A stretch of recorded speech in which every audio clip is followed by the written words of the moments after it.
All right, and we are back with another lunch with a lawyer at Wednesdays at noon. I've been kind of keeping up with this for the past couple of times, and that's pretty good, I think. And as I said, these lunch with the lawyers are kind of we know each other, everybody within the Bosnian American community, but the fact of the matter is, most people know that Adis is a dentist, but what else do you know about Adis? What do you know what he's passionate about and all that stuff? So today's guest, a very good friend of mine, besides the fact that he is a Borussia Dortmund fan, who I was also a fan of in the soccer world when I lived in Germany. I mean, can't go wrong with that. You cannot. They're back on top of the Bundesliga. That's right. And the next game is going to be, I think, deciding, right? They're playing Bayern Munich, huh? It's going to be a big one. It's going to be a big one. So Adis Hasanagic is a, what does DDS stand for again? Doctor of Dental Surgery. Doctor of Dental Surgery. Most people say a dentist, right? And he's been practicing for a while now, right down the street from me. He's also my family dentist. My wife and I go to him, and we were just discussing the little one who's going to start coming as well. And so I don't want to say too much. I'm going to let Adis introduce himself, and then I'm going to ask a few questions and then go from there. Anybody that's got any questions for us, please don't hesitate to, spit them out here on Facebook or private message us or whatever you need to do. And we'll be more than glad to answer them. And hopefully this session will be informative for you guys. So Adis, please. All right. Thank you for that introduction. I think this is a great thing you're doing. Hopefully introducing us a little bit more to each other and just bringing the community together a little bit more. So to start off, my name is Adis Hasanagic. I am a general dentist here in the South County area. Originally, I am from the Ljubija Prijedor area, Northwest Bosnia. I left there when I was around 6 or 7. Grew up in Germany, started first grade there, as many of us did. Finished 6th grade, and then we came to the States. Started in middle school here in the Melville School District. Ended up graduating from Melville High School right across the street. Attended St. Louis University for undergrad and did my dental school at UMKC. So I spent 5 years in Kansas City, which included a 1-year residency in general dentistry. And then it was time to come back home. And I missed my family, missed my girlfriend, now wife at the time, and been practicing ever since. Nice. What year did you come to the United States? 1999 in May. May, so you came about a month before I did. How old were you at that time? I was 13. 13. Okay, so you're a few years younger than I am. It's going to be 20 years for us next month. Wow. Crazy. Time flies, doesn't it? Yeah. It is crazy. I was just talking to a buddy of mine. It's going to be 20 years. And I was like, it's like yesterday we touched down. Yeah. And then married with 1 kid, right? Correct. And your wife is just, how am I going to put it? She puts both of us to shame when it comes to education. She's just one of the smartest women I know. She's doing like this high-tech stuff at SLU, right? It took me 3 or 4 years to be able to halfway explain what she does at work. And we're not even going to try that on here because we're not. We'd probably mess it up, And that's amazing. That's amazing. Definitely. That's kind of what we wanted to see within the Bosnian American community, that we succeed like that. And so you started practicing, what year was it? I graduated from dental school in 2011 and did a residency until 2012. So I started practicing in the fall of 2012. Was it always at this location, or did you do? It was not. I bounced around a little bit. Okay. When I moved back, I worked in 2 practices in Maryland Heights, as well as in a rural town called Gerald, Missouri, about an hour and a half southwest of here. I did that for about 8 months. Then the drive got to be too much. And then I ended up actually joining a public health clinic. It's called a Federally Qualified Health Center in Union, Missouri. And I was there for about 2.5 years. And it was one of the best experiences that I could have had. Wow. See a lot of great need. You were able to provide treatment, improve a lot of people's oral health. And then when that contract expired, it was time to come back home. And this opportunity at Southtown Dental presented itself. And I jumped at it. And at first I was employed by the practice owner. And I did that for about a year. And then I had an opportunity to purchase the practice and become an owner myself. And I did, and that will be 2 years ago in June. Wow. And I think that's the great thing about the United States of America. 20 years ago, you touched down here with, nothing, a 13-year-old boy from, war-torn Bosnia. And 20 years later, you own your own practice, employing, a lot of people that work with you. And wanted to mention this, Deanna is a great dental hygienist. Yes. She does a great job on my teeth. I did not have to have any major stuff done by Addis, but I think that's also coming. Most of the time is cleaning. And so. But that's what's important. It's important to maintain that cleaning schedule. Every 6 months, and before I leave the office, I actually schedule an appointment for the next one in 6 months. And that's I think that's what's keeping me on track. Your office has got an amazing system of following up with me. And I'm bad about following up because I know your office last time I was there, Almira, right? She called a couple of times and I was so busy, and I called her back to let her know that I was doing just fine. Yeah. Okay. But then you keep getting these emails and text messages that says, hey, listen, your next appointment is coming up. Just make sure that you're coming. And it's just amazing.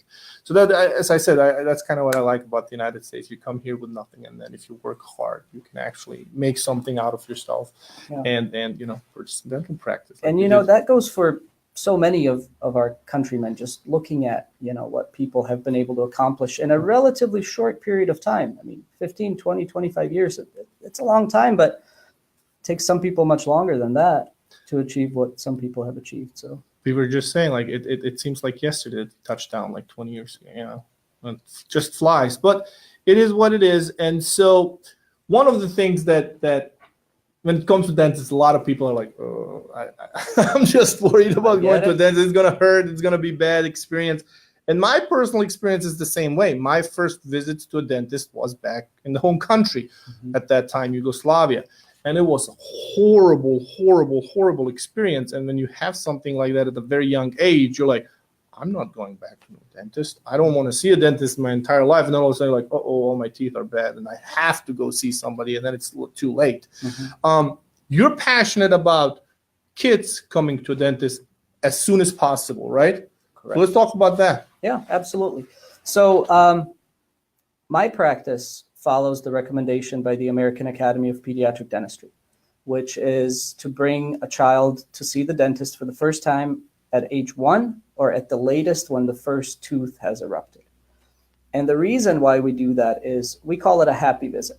We bring the child in with the parent, of course, and basically they just experience the dental office. They see it, they hear it, they smell it, they look at the chair, they look at a few of our instruments, but not a whole lot gets done. And then we try to get them on a regular recall schedule. We see them twice a year, maybe even once a year is sufficient. And they just come in with their parent when the parent has their teeth cleaned.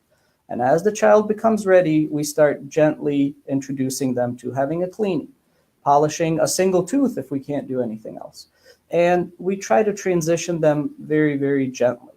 The most difficult situation for me to deal with is when we have a 5-year-old, a 6-year-old, a 7, 8, 9-year-old that has never been to the dentist, and now they come in with a toothache. The problem with that is it's very hard for me to make that appointment fun and not intimidating. So when we have that opportunity to start them off early with something that's easy and simple, I think we should. And my personal goal and my professional goal as a dentist is to have as many kids in my practice that started at age 1, 2, or 3 and stayed cavity free until age 18. That's a goal of mine, and I work really hard as far as patient education, educating the kids if I can, but just telling the parents even, maybe they shouldn't have all the soda that they want. Maybe they shouldn't have all the junk food that they want, because I see it and it's possible. And when somebody comes in at age 18 and they haven't had a cavity, that's kind of a victory for me, because I'm excited. I'm like, hey, what we do actually works. It makes a difference. My wife is going to agree with you so much, because myself and my part of the family, we're big into sweets, man. We just love sweets. Yeah. And right now, my little one, Faris, is, he's going to be 3 years old in June. His diet's not the greatest. And every time you mention a cookie, he's like, woohoo, let's do it. I want some cookies, except he won't eat any fruits, any veggies, any of that stuff.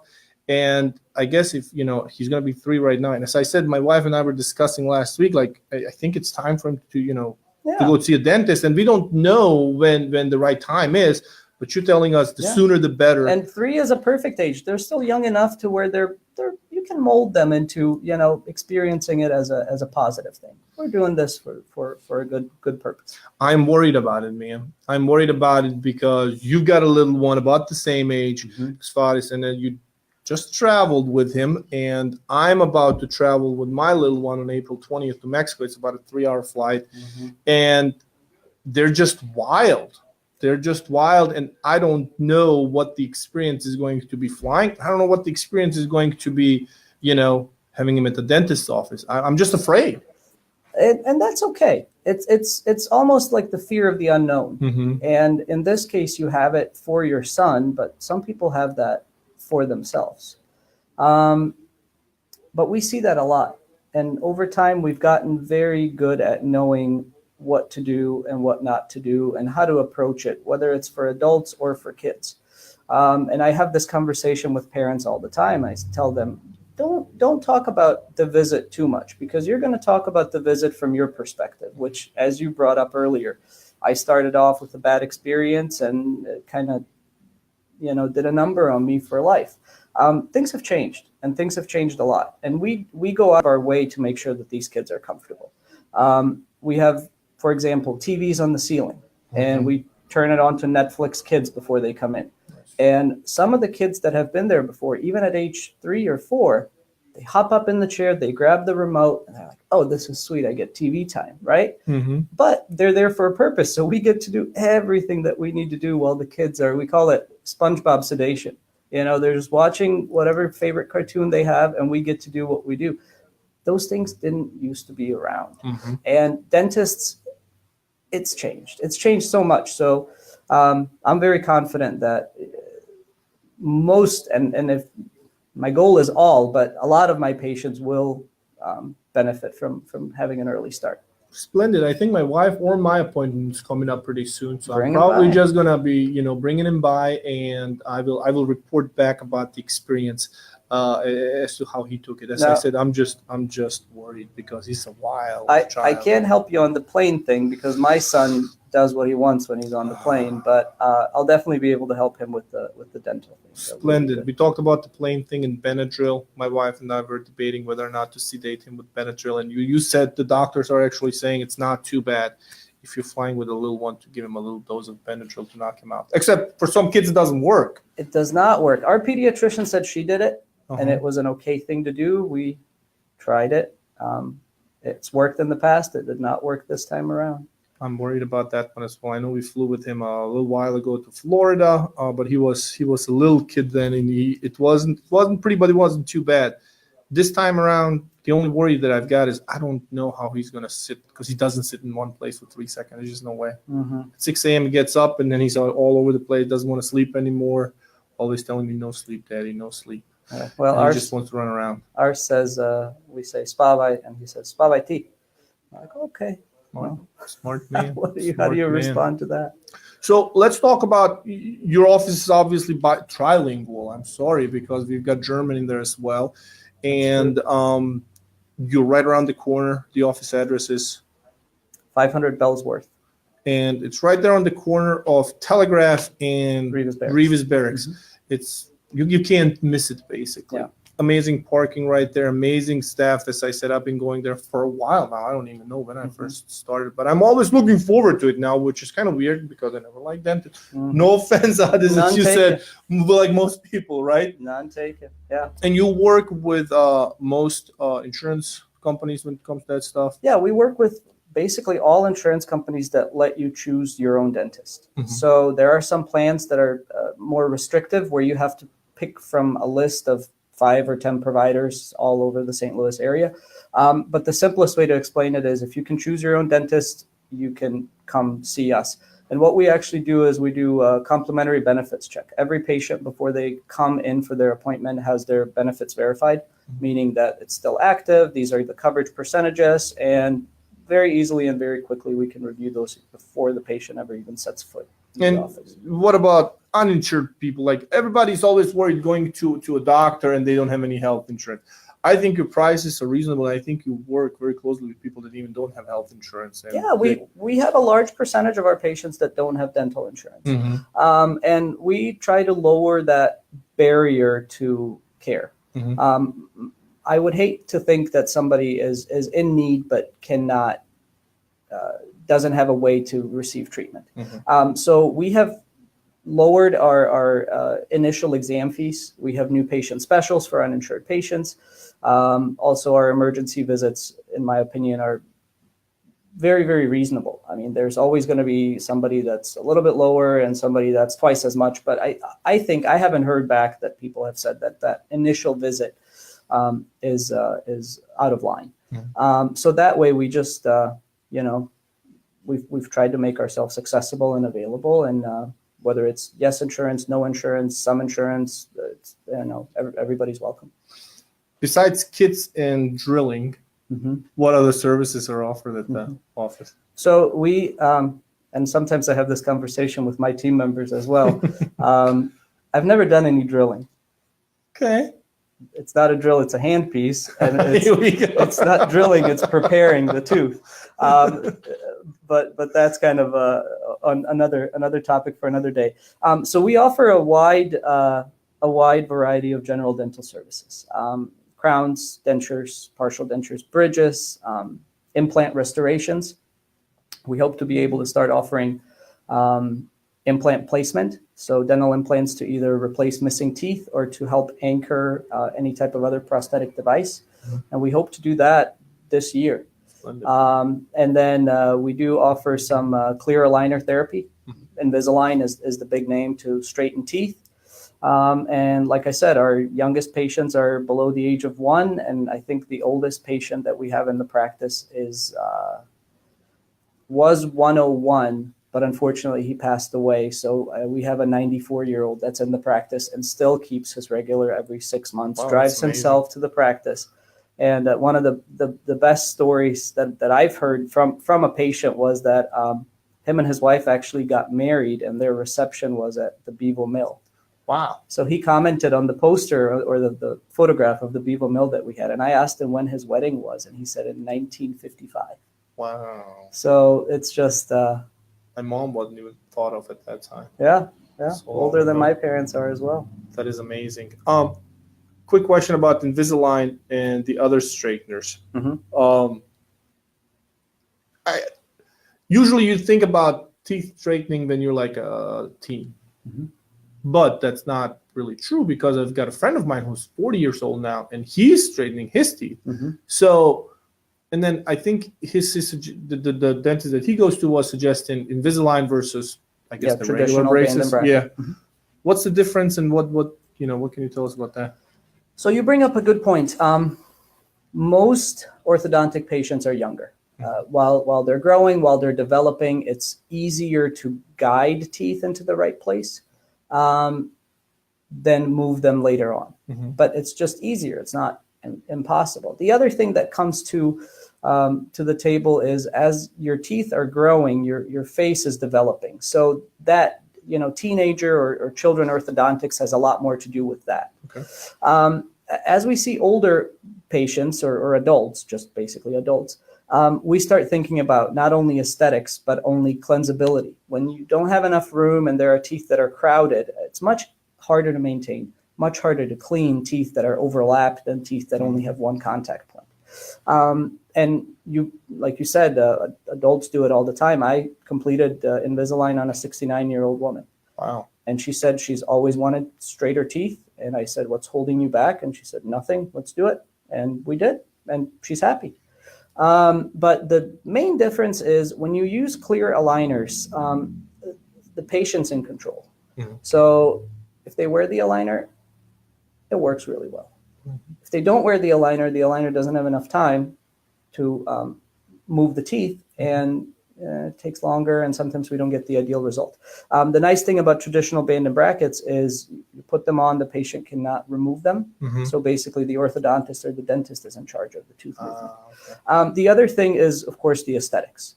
A lot of adult patients try to avoid the metal brackets and the metal wires and things like that. The Invisalign is see-through, so it's barely noticeable, and only people that kind of know that you're doing it notice it. But I've talked to patients and they'll have it in, and I'm like, is he wearing it? Is he not wearing it? It's kind of, it's not very noticeable at all. Great invention, isn't it? Absolutely. And, Invisalign has sort of, they were the first to come up with it. Now there's other alternatives, but in my opinion, they still have the best system. Mm-hmm. And they've almost become synonymous with clear aligner therapy. It's almost like Adidas for shoes, even if they're Nike, sometimes you call them Adidas. And the same thing with Invisalign. Yeah. People call it Invisalign, even if it's Clear Correct or, some of the other brands that are out there now. Wow, that is great information. I mean, and is there anything else that you would like to add to this? I mean, I want to be respectful to your time. I don't want to hold you up here too long. If there's anything that you would like, I mean, one of the biggest things that I'm taking away is this, that for the kids, man. I had no idea that as early as 1, that you can take them over there. So, parents, kids, you can take them anytime really, and the sooner the better. Yeah. Even at 6 months, just tag them along while you're having your teeth cleaned, so they can get used to that, dentist office feel. You know what I'm saying? Exactly. And I still, when I'm in that chair, I'm still like grabbing on. And and we try to do during my childhood, the one thing I remembered about dental offices was the smell. Mm-hmm. It always smells. It's like a mixture of toothpaste and I don't even know what it is. And I never could figure out why it was like that.